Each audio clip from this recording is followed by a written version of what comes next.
లక్ష్మీనారాయణ గారు okay okay okay అండి. చరణ్ గారు, ఒకవేళ కాంగ్రెస్ అధికారంలోకి వస్తే ముఖ్యంగా సంపద దోచి అటు ముస్లింలకు పెడుతుంది. మొన్నటి నుండి జరుగుతున్నటువంటి ఈ వ్యాఖ్యలు మీరు చూస్తూనే ఉన్నారు. అయితే 2004లో ఏపీలో కాంగ్రెస్ ఇది పైలట్ ప్రాజెక్ట్ గా చేసింది. 2011లో కూడా దేశవ్యాప్తంగా అమలుకు ప్రయత్నాలు చేసింది. రేపు కాంగ్రెస్ వస్తే ఇదే పని చేస్తుంది. ముఖ్యంగా దళితులు ఆదివాసుల రిజర్వేషన్లను కత్తిరిస్తుంది. ఇది బీజేపీ మాటలు. మేడం, స్వయాన దేశ ప్రధానమంత్రి గారు ఇట్లాంటి వ్యాఖ్యలు చేస్తే ఈ దేశంలో ప్రజలు ఎవరు చెప్పుకోవాలి చెప్పండి? వేరే వాళ్ళు ఎవరైనా మాలాంటి వాళ్ళు మీలాంటి వాళ్ళు మాట్లాడుంటే ఆల్రెడీ ఎలక్షన్ కమిషన్ కేసు పెట్టేవాళ్ళు. మొన్ననేమో ఏకంగా పుస్తకదారులు గుంజుకుంటుంది, గుంజి ముస్లింలు పెడతారని చెప్పేసి మొన్న వివాదాస్పద వ్యాఖ్యలు చేసి నరేంద్ర మోడీ గారు.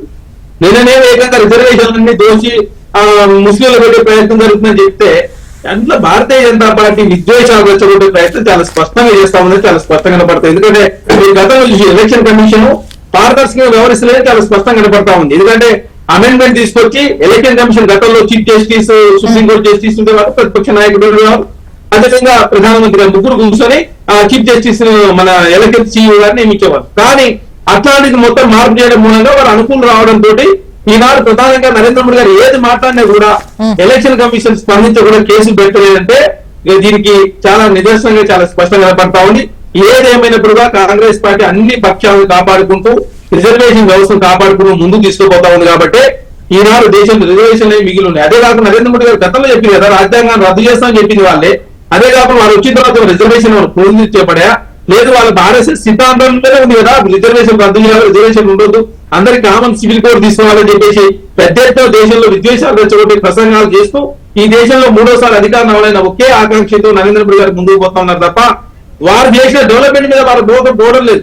మీరు చేసిన డెవలప్మెంట్ ఏదో చెప్పండి అంటే దాని మీద పోకుండా ఎంతసేపు ముస్లింస్ లేకపోతే ఆదివాసీ రిజర్వేషన్ తీసుకొచ్చి ముస్లింల మీద రాజకీయం చేసే ప్రయత్నం నరేంద్ర మోడీ గారు చేస్తాం. గతంలో మీరు చూసి కర్ణాటకలో ఎలక్షన్ జరుగుతా ఉంటే కేరళ స్టోర్ అని, కర్ణాటక ఎలక్షన్ జరుగుతుంటే జలవివాదం తమిళనాడు అని, కర్ణాటక ఎలక్షన్ గుజరాత్ పాలకు సంబంధించినటువంటి ప్రచారం చేసిన నరేంద్ర మోడీ గారు. అక్కడ ఇప్పుడు జాతీయ స్థాయిలో ఎలక్షన్ జరుగుతా ఉంటే ఈ 10 సంవత్సరాల కాలంలో నరేంద్ర మోడీ గారు ఈ దేశంలో అప్పులు ఏమైనా తక్కువ చేసిందా?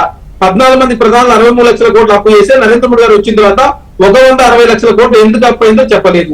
అదే కాకుండా కార్పొరేట్లకు 10% ట్యాక్స్ తక్కువ చేయడం తోటి 1,86,000 కోట్ల రూపాయలు వారికి వేలు జరిగింది. దాని గురించి కాంగ్రెస్ పార్టీ ప్రశ్నిస్తే దానికి సమాధానం చెప్పలే. అదే కాకుండా 16 లక్షల కోట్ల రూపాయలు పెట్టుబడులు రైతు ఆఫ్ చేసిండు, రైతుల రుణమాఫీ చేయాలని చెప్పి కాంగ్రెస్ పార్టీ ప్రశ్నిస్తే దానికి సమాధానం చెప్పలేదు. అదే కాకుండా మొన్న బడ్జెట్ లో 45 లక్షల కోట్ల బడ్జెట్ లో 16 లక్షల కోట్ల రూపాయలు అప్పు తీసుకొచ్చి బడ్జెట్ ప్రవేశపెట్టి నరేంద్ర మోడీ గారు వారు వచ్చిన తర్వాత జీడీపీ పతనమైంది, రూపాయి పతనమైంది, ఎగుమతులు తగ్గుతా ఉన్నాయి, దిగుమతులు పెరుగుతా ఉన్నాయి, ఈ దేశంలో నిరుద్యోగం పెరుగుతా ఉంది, ఆపచారం పెరుగుతా ఉంది, అధికారులతో ప్రజలు ఇబ్బంది పడుతుంది. దానికి సమాధానం చెప్పండి చెప్పలేదు. ఎంతసేపు రామ మందిరం పేరు మీద ముస్లింల పేరు మీద కాలయాపన చేసే ప్రయత్నం, ముస్లింలకు ఇందులో సెంటిమెంట్ రెచ్చగొట్టే ప్రయత్నంలో భాగంగా నరేంద్ర మోడీ గారు వ్యాఖ్యలు చేసినట్టు మేము భావిస్తా ఉన్నాం. దేశంలో ప్రజలంతా కూడా మీరు చూస్తా ఉన్నారు. రీసెంట్ గా ఒక 4 రోజుల కింద దేశంలో ఉన్నటువంటి ఎవరైతే ఉన్నారో ఒక 8 రాష్ట్రాలకు సంబంధించినటువంటి క్షత్రియులు అంతా కూడా మీటింగ్ ఏర్పాటు చేసుకుని ఈసారి నరేంద్ర మోడీ గారిని ఎట్టి పరిస్థితిలో ఇంటికి పంపించాలని, అదేవిధంగా జాట్లు, రైతు సంఘాలు వీళ్ళంతా కూడా మీటింగ్ ఏర్పాటు చేసుకుని నార్త్ ఇండియాలో భారతీయ జనతా పార్టీ బలహీన పడతా ఉంది. కాబట్టి ఈ దేశంలో సెంటిమెంట్ రెచ్చగొట్టే ప్రయత్నమే కాంగ్రెస్ పార్టీకి ఇట్లాంటి విమర్శ చేస్తా ఉన్నారు. నరసింహారెడ్డి మీ వాయిస్ తీసుకుంటే లక్ష్మీనారాయణ గారు ఇద్దరికి ఒకేసారి ఆన్సర్ చేద్దరు. ఇప్పుడు భారత ప్రధాని స్థాయిలో ఉన్న ప్రధానమంత్రి మోడీ గారు ఇలాంటి వ్యాఖ్యలు చేయడం చాలా దురదృష్టకరం, ప్రజాస్వామ్య వ్యతిరేకం, రాజ్యాంగ వ్యతిరేకం. ఎందుకు అంటే మనకు క్లియర్ గా కనిపిస్తుంది భారతీయ జనతా పార్టీలో మోడీ గారిలో కనిపిస్తుంది ఏంటంటే ఎకనామిక్ కూడా అక్కడ ఉత్తర భారతదేశంలో సీట్లు కోల్పోయే పరిస్థితి వస్తుంది. చాలా ఫ్రస్ట్రేషన్ లో మాట్లాడుతున్నారు. వీళ్ళు ఎజెండాను ఫిక్స్ చేయడానికి ప్రయత్నిస్తున్న అంశాల పట్ల ప్రజల స్పందన లేదండి. ఇవాళ ప్రజలు ఆలోచిస్తుంది 10 సంవత్సరాల మోడీ గారి పరిపాలనలో, బీజేపీ పరిపాలనలో అధిక ధరలు ఇవాళ ప్రధాన ఎజెండా కాబోతున్నాయి ప్రజలకు సంబంధించి. మన సిడిఎఫ్సి సర్వేలో కూడా ఏం చెప్పినారు, రామ మందిరం అనే దాంట్లో మిగతా దాంట్లో 2% కంటే ఎక్కువ రావట్లేదని వాళ్ళకు కూడా తెలిసిపోయింది. 27% మంది యూత్ నిరుద్యోగులు కూడా మాకు ఉద్యోగ కల్పన, అధిక ధరలు మిగతా వాటి మీదనే కాన్సన్ట్రేట్ చేస్తుంది, దాని గురించి ఆలోచిస్తున్నామని చెప్పినారు. అది రామమందిరం చూస్తూ అన్నది కాదు, పోయింది. ఇప్పుడు అందుకే ఏం చేస్తున్నారంటే రెచ్చగొట్టే విధానం చేస్తున్నారు. ఒకరైతే ఏం మాట్లాడుతున్నారు, మాకే సొంతంగా 370 వస్తాయంటున్నారు, ఎన్డీఏకి 400 వస్తాయంటున్నారు. 370 మీకే స్వతహాగా వచ్చేది ఉంటే అంత బలమే ఉంటే చిన్న చిన్న పార్టీలతో 32 పార్టీలతో పొత్తు పెట్టుకోవాల్సిన అవసరం ఏమిటి బీజేపీకి? మీరే డైరెక్ట్ నిలబడొచ్చు. ఇవాళ చూడండి, తెలంగాణకు అన్యాయం చేయడం కోసం ఆ నదుల అనుసంధానం అని తెచ్చి ఇవాళ ఎల్లంపల్లి దగ్గర తీసుకుపోయి అక్కడ కావేరి గోదావరి అనుసంధానం అని చెప్పి ఇవాళ తమిళనాడుకు 4 సీట్లు తేవడం కోసం ఇక్కడ ఈ విధంగా మాట్లాడుతున్నారు. ఏం చేసింది 10 సంవత్సరాలు నరేంద్ర మోడీ గారు? ఒక్క హామీ, 2 కోట్ల ఉద్యోగాలు నో, ఇంతవరకు లేదు. స్వామినాథన్ కమిషన్ ప్రకారం ఇంతకుముందు అన్నది చెప్తున్నారు, స్వామినాథన్ కమిషన్ ప్రకారం మీరు రైతులకు పెన్షన్లు ఇస్తామన్నారు, యాజ్ ఇట్ ఈస్ గా అమలు చేస్తామన్నారు, ఎంఎస్పీకి చట్టబద్ధత కల్పిస్తామని చెప్పినారు. ఇప్పటికి 5 లక్షల ఫ్యాక్టరీలు భారతదేశంలో మూతపడిపోయినాయి, కొన్ని లక్షల మంది ఉద్యోగాలు పోయినాయి, కొత్త ఉద్యోగాలు రాకపోగా ఉండే ఉద్యోగాలు పోయినాయి. ఇది ఈనాడు ఎజెండా, అధిక ధరలు మెయిన్ ఎజెండా అయ్యేలా ఆలోచిస్తున్నారు. అందుకే నరేంద్ర మోడీ గారికి భయం పడుతుంది. కాబట్టి మళ్ళీ ఏం చేయాలి? మతాల మధ్య చిచ్చు పెట్టాలి, మళ్ళా మతం మీద రెచ్చగొట్టాలి, మత పిచ్చి తేవాలి. ఇప్పుడు ముస్లింలకు సంబంధించి ఆస్తులు పంచుకుంటారు మేనిఫెస్టో మీద. మీ మేనిఫెస్టో మీరు చెప్పండి, కాంగ్రెస్ పార్టీ మేనిఫెస్టోను, ఇతరుల మేనిఫెస్టోను, మిగతా దానికి సంబంధించి మీరు విమర్శ చేసుకుంటే చేయాలి. కానీ ఈ విధంగా డైరెక్ట్ గా ఒక వర్గాన్ని, మైనార్టీ వర్గాన్ని రెచ్చగొట్టే మెజార్టీ వర్గాన్ని.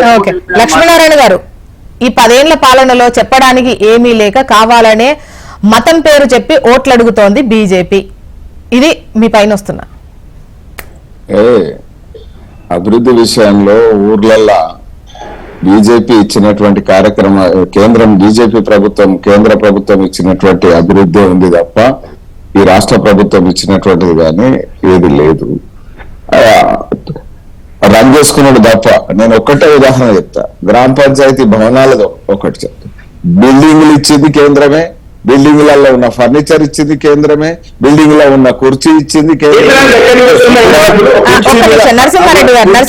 తువ్వాల ఇచ్చింది కేంద్రమే, నరసింహారెడ్డి గారు ఒక్క నిమిషం, గులాబీ రంగు తువ్వాల ఇచ్చింది కేంద్రమే.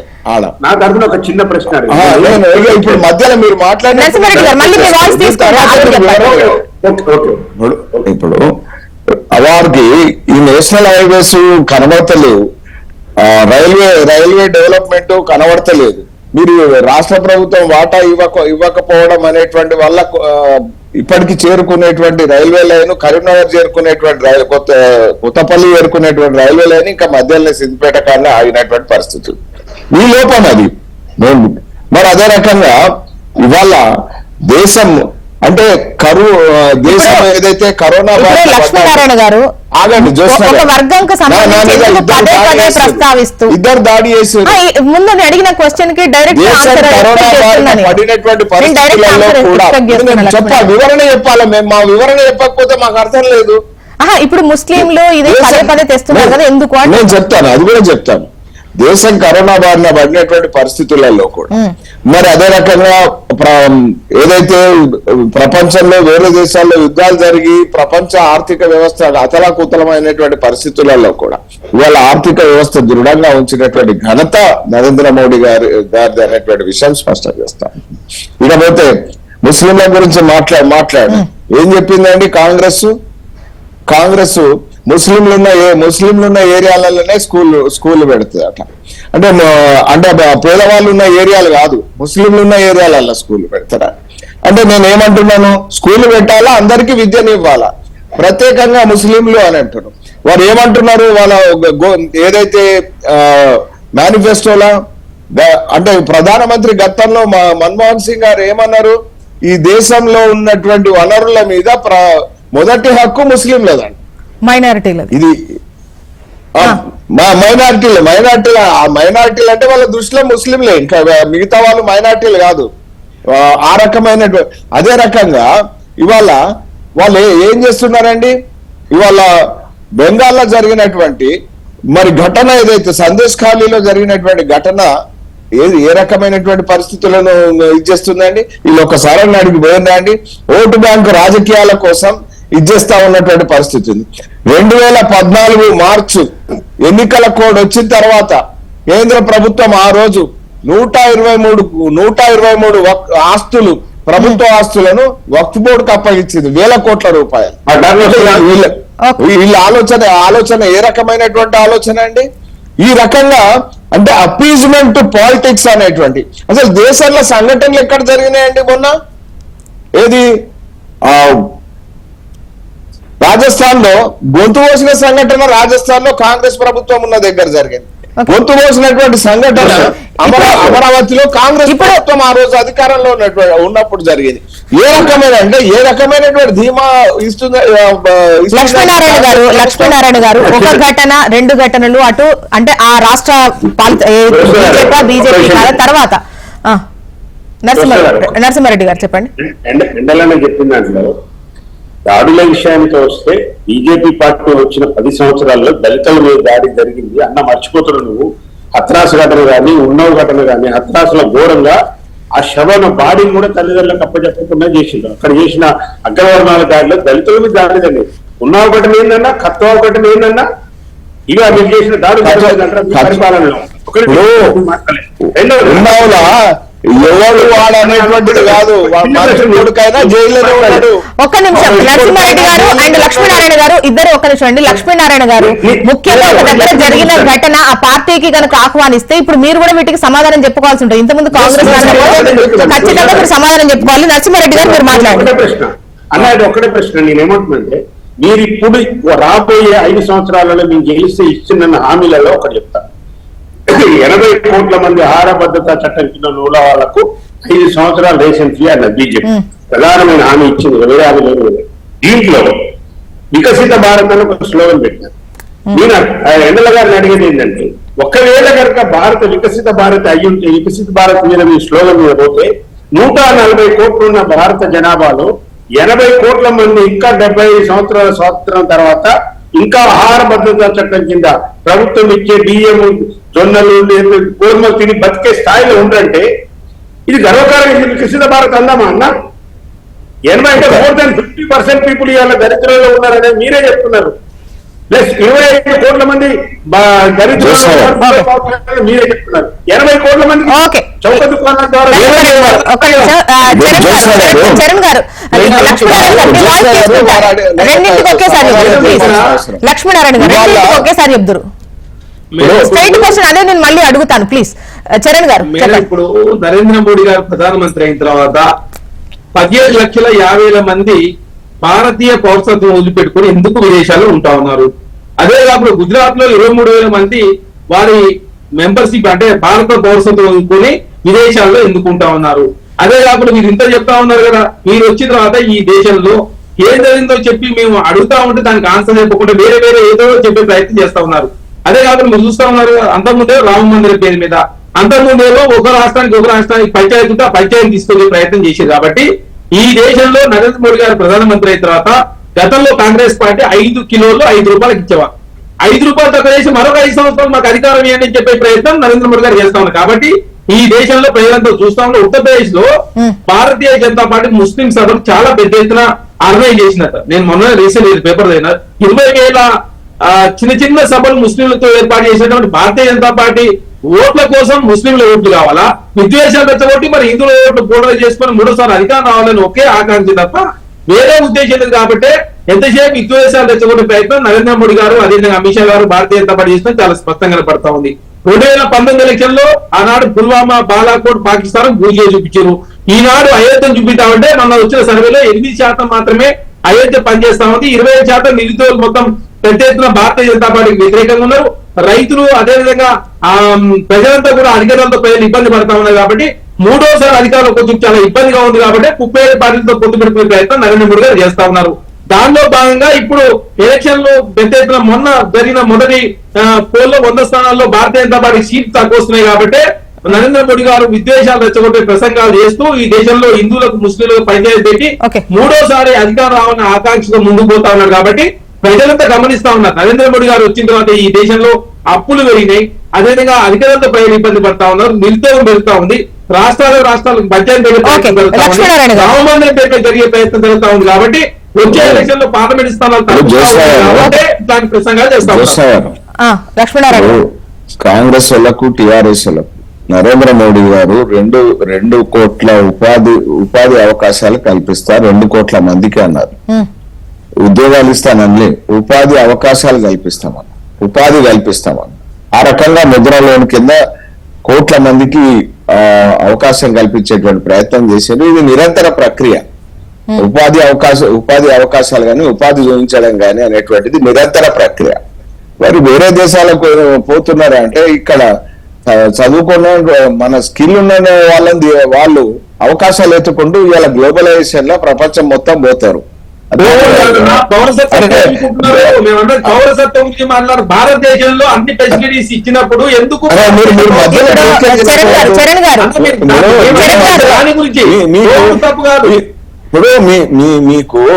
ఇప్పుడు మీకు ఇంత వ్యతిరేకత భారతీయ జనతా పార్టీ మీద ఉంటే ఎందుక ఉత్తరప్రదేశ్ నుంచి వాయనాడుకు వచ్చి పోటీ చేస్తుండ్రు? పరంపరగా గెలిచే సోనియా గాంధీ రాజ్యసభ ఎత్తుకుంటా పోయింది. ఎందుకు ఉత్తరప్రదేశ్ లో మీకు 0 సీట్ల 2 సీట్ల అక్కడ వాళ్ళు మీరు మాటలు మాట్లాడుతున్నారు. మీ 52 నుంచి 44 వస్తే గొప్ప అంటున్నారు. 44 కూడా అవి ఏమన్నా ప్రాంతీయ పార్టీల పొంట నిలబడ్డటువంటి రాష్ట్రాల్లోనే వస్తాయేమో, అది కూడా చూసుకోవాల్సినటువంటి అవసరం ఉంది.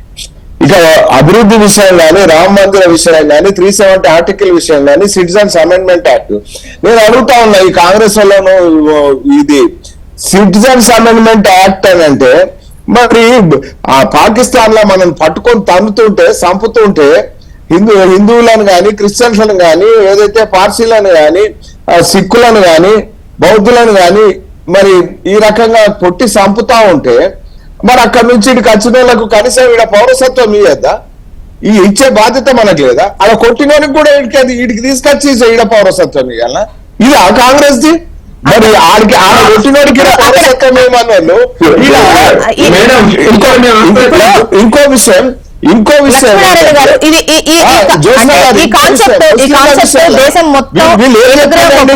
మేనిఫెస్టోలో ఏం చెప్పారు?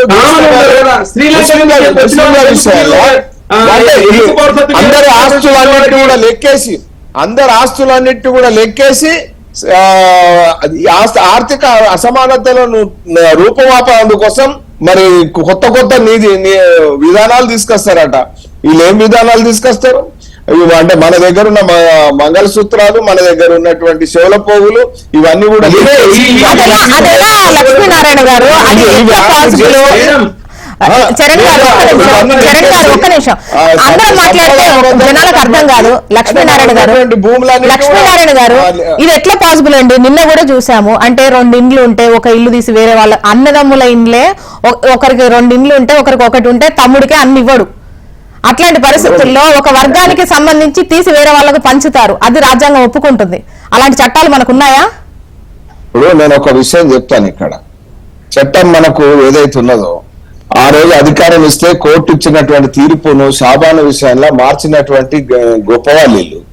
మరి ఏదైతే ఇవాళ ఒక దశలో కమ్యూనల్ వైలెన్స్ బిల్ అనేటువంటి తీసుకొచ్చి అంటే తీసుకురావడానికి సర్వశక్తులు ప్రయత్నం చేసినటువంటి పరిస్థితి ఉంది. ఏంది కమ్యూనల్ వైలెన్స్ బిల్లు అంటే ముస్లిం హిందువుల ఇప్పుడు కాంగ్రెస్ అంటోంది మీరు అంటే మీరు అనుకున్నటువంటి నంబర్ తో గనక అధికారంలోకి వస్తే రాజ్యాంగాన్ని మారుస్తారు. మరి దాన్ని ఒప్పుకుంటారా మీరు? ఇది చట్టాలు మారుస్తారు చేస్తారు అంటే మీరు రాజ్యాంగాన్ని మార్చేస్తారు, ఇంకా రిజర్వేషన్లను తీసేస్తారు. ఇది వాళ్ళు చెప్తున్న వర్షన్. మరి దాన్ని ఒప్పుకుంటారా? మారుస్తారు. దేనికి మారుస్తారు? రాజ్యాంగం మారుస్తామన్నటువంటి వ్యక్తిని టికెట్ ఇవ్వకుండా పక్కన పెట్టినటువంటి పార్టీ భారతీయ జనతా పార్టీ. ఏదైతే వీళ్ళెవరండి? వీళ్ళు సనాతన ధర్మాన్ని అంతం చేయాలన్నటువంటి వ్యక్తితో అంటగాగినటువంటి వాళ్ళు. వీళ్ళు మమ్మల్ని మాట్లాడతారా అండి? ఓకే అండ్ ఫైనల్ గా చెప్పండి చరణ్ గారు, ఒకటే లైన్ లో చెప్పండి చెప్పాలనుకున్నా. భారతీయ జనతా పార్టీ ఉత్తరప్రదేశ్ లో లోకల్ బాడీ ఎలక్షన్ జరిగితే 3050 పోస్టులు ఉంటే వాళ్ళు గెలిచింది 700 పోస్టులు మాత్రమే. అందులో ప్రతిపక్ష పార్టీ 2400 పోస్టులు గెలిచారు. అదే కాకుండా అయోధ్యలో 40 పోస్టులు 6 పోస్టులు మాత్రం గెలిచారు. వారణాసిలో 40 ఉంటే 7 ఉందా? భారతీయ జనతా పార్టీ బలం పెరుగుతున్నది. కాంగ్రెస్ ఎన్ని గెలిచిందో కూడా చెప్పరాదు. కాంగ్రెస్ మీరు చెప్తానే తెలుస్తుంది. జనాలు ఏది నమ్ముతారో కూడా ముందే తెలుస్తుంది. థ్యాంక్ యూ సో మచ్ అండి డిస్కషన్ లో పార్టిసిపేట్ చేసినందుకు. నరసింహారెడ్డి గారు, చరణ్ కౌశిక్ యాదవ్ గారు, లక్ష్మీనారాయణ గారు, థ్యాంక్ యూ అండి. ఇది వాళ్ళ న్యూస్ అనాలిసిస్. చూస్తూనే ఉండండి హెచ్ఎం టీవీ. వార్త ఆగదు.